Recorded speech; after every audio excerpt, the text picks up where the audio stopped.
Hey, what's going on, guys? Welcome back to RealLifeOORA. Now we're on Minecraft and we're going ahead and we're working on our Tic-Tac-Toe board again.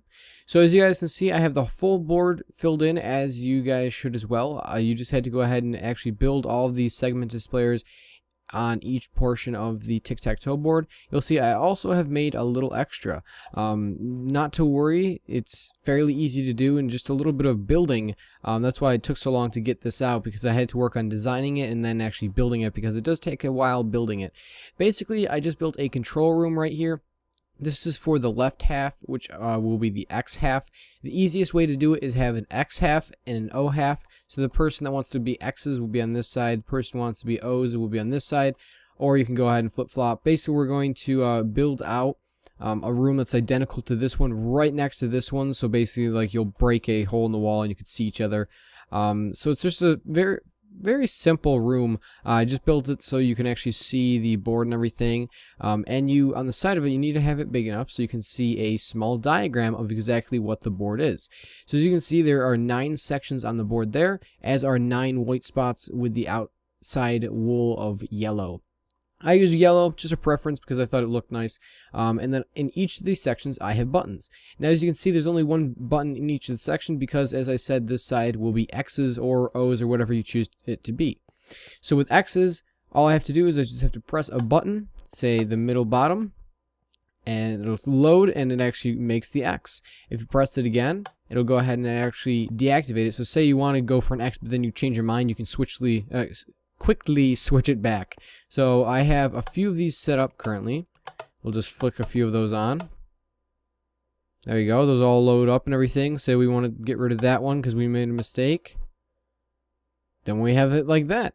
So I'm going to go ahead and I'm going to show you guys how to do this. This little setup right here may look really confusing, but it's really just a simple way of wiring it. Not really something I'm going to go in too in-depth about, but basically you can see with each of the buttons, I run the redstone out here, and it goes into this cable managing system. Now, pretty soon I'm going to put out a separate video on how to do this type of cable management system. But for you guys, all you need to know is right now, basically, say you have the different wires coming out right there. We'll say we have 3 wires coming out. And above that, we'll say we have 3 wires coming out. So we're just going to build that on top of there. Just like this. So say we have a tic-tac-toe board that's sort of like this, or at least wiring that runs out of a board like this. For the wiring system, it's very simple. I just have it set up so it's allowing the most redstone to be run in the least amount of space. So very compact design. So the way it works is you have just a main sort of hex, I'm not really sure, like a hexagon shape, I guess, is the best way to describe it. Or sort of a circle, I guess, using these small blocks. You run the first one along here, or you can choose just to run it along the ground, really your own preference. But you can run it along here, and then the next 2, these outer 2, the best way is normally you'd have to run them like this. Well, in this situation, what we're going to do is we're going to run them right by the middle one, so you can see if right now they're actually connecting, which is not a good thing. If you might be like, whoa, what are you doing? They're connecting, they're interfering. Well, this is where the next layer comes in. You have to go ahead and you have to place these so the corner actually blocks off the connection to the center one. Okay, and there you go. You have 2 more lines as well. So all you have to do is just connect these to it, bring this across, and just bring this redstone over here, and you're like, wait a minute, it's connecting again. Well, in this case, we do the same thing. We place the blocks like this that cut off the diagonal intersection, so it does not interfere at all. This line remains the same. These lines remain the same, and you got all the work done. Now you can easily just place more blocks on top of there, and go ahead and bring this next piece up, the center piece for the top up. And there you go, you've organized all your layers in different little stations that are not interfering with any other one. I call this the cabling method, and it's perfectly compatible with every version of Minecraft, no matter what you're using it for. So it's really nice and helpful. I'm going to be making a separate video on that. So that's just what it looks like. You could just run it off in wires like this, but it really takes up more space than you really need. So that may be why it looks a little confusing, just because I run it in this sort of cabling system, which I find pretty good. So over here, I'm going to go ahead and connect it up Like I said, it's the same exact thing for the O's. It's just a different, just connects to the O slot instead of the X slot. So instead of, say, this wire going and connecting to the X slot down here, it would actually connect to the O slot up here. So the way this actually works is, so over here, if we run the cord down, it's actually the bottom left-hand button over there, bottom left-hand of the tic-tac-toe board. So it runs all the way over here, and you have to just build it out so we have enough room for every other wire, and just run it across. Now we run it right to the X. However, I was trying to figure out how the best way to do this is. But the best way we're going to do this is by actually having a switcher. So if you guys are really not sure how to build this, I'll go ahead and build it right over here. The main idea behind it is when you send a single current with a button, normally, so let's go ahead and show you guys this. Normally, if you have a button with the pistons, say that is the X or whatever, or the O, you press it, it's going to give the redstone signal, but not for long. It's going to then deactivate and going to be useless. Well, with the switcher, it's really nice because it allows you to actually have a sort of switch or a lever action with a button, which is really nice because then you don't have this constant flow of the electricity, and it looks a lot nicer as well on the thing with the button because you don't have to switch it back, which I'll show you in a second. So from here, all you have to do is just place down some pistons, non-sticky pistons. Some wool of your choice. I chose yellow again. And then just run some torches on either side of there. Put some redstone on top. And run some redstone out the back where this one torch on the bottom here is. And I'll place the same piston right there. So you'll see the piston's off. I go ahead and flick the button. So it goes here and you can see the actual current turned off. But with the switcher, it allowed it to actually keep the power on past here, so it's always having this on. Now the nice thing is, later on, which I'll show you guys a little bit later, is say we have this, say we want a reset button over here to reset all of them. We just run a signal to another button on the wall that will say reset.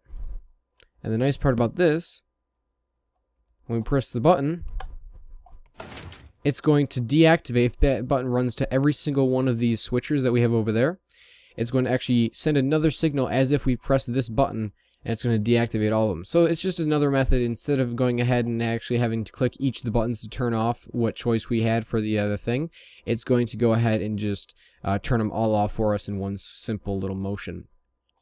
So I'm going to go ahead and build one of these for you. I'm just going to travel out one of the currents if you guys are still confused. So we have all these set on the bottom here, and we have one set right there. We're going to go ahead and we're going to set the next one right here. Now I think the most difficult part about having the sort of cabling system is you got to memorize exactly which one is which. Okay, so you can see that here the middle one is the middle, and the one, if you're actually looking back the cable, is on the far left, is the far left that connects to here. So they sort of all have to cross each other. That's why we have sort of these bridges. So it's a little bit confusing, but not really too much. So on top of here, all we are going to have to do is just carry out this piece. And we can just follow the same path that we have over here. It doesn't really matter. You can make this a little bit more compact than it is, or you can make it a little bit more difficult than it is. It's really your choice. You could choose to go around this. We're actually going to go around this. That way we can make it easier for some of the other things. Really, it's just working around the rest of the pieces that you have. That way it doesn't interfere with anything else. So right here you can see we're at our point right here. So we're going to pull it across. But first we're going to go up here and actually build our switcher again. So up here it's a little bit more difficult when you're actually above the ground. You just got to build your own little platform. So it's, build something like 3 and then 4, and we can just destroy all this later. Or you can just, look down after you built it on the ground once or twice. So right here, this is where the actual out thing is going to go. So we're going to know that we're going to need a sunken block right there for the switch. So we can place some redstone right there. We're going to need our non-sticky piston there, our non-sticky piston right there, our block right there, and build up with the L shape. Okay. And then we'll have a redstone running on top of it. And then, of course, do not forget your redstone torches.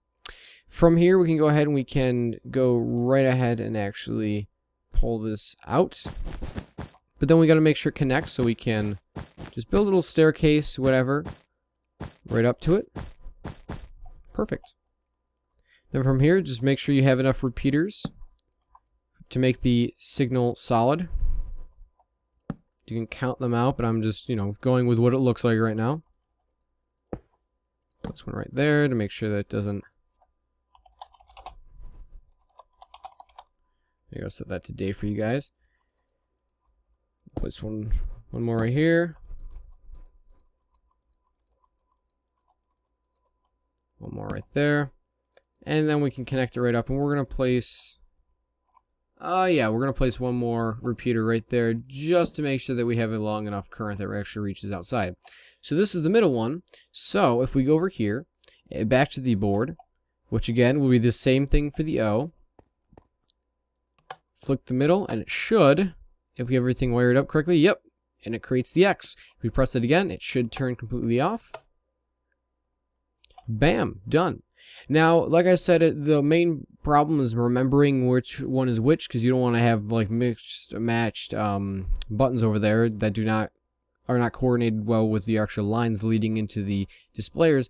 Another problem is also trying to just make sure that nothing interferes, so it may get a little bit messy. Up here, I was noticing that we're going to have to be careful about this one. Maybe for this one, we're going to have to raise up this little bit just so it doesn't interfere with this redstone signal right there. So we're just, just play around with it and really see whatever one works for you. So this is really it. I'm going to build all this, and in the next episode, I think we're going to be either focusing on scoring or the whole reset system. So thanks for watching, guys. I hope you guys enjoyed it. I'm sorry that this took forever to get out. I just had to build everything, and I actually had to, as you can see, it was my random builds. I had many more of them, but I just had to figure out a system for doing exactly this, resetting it, and then giving us a scoring option. So thanks for watching, and I'll see you guys later. Bye!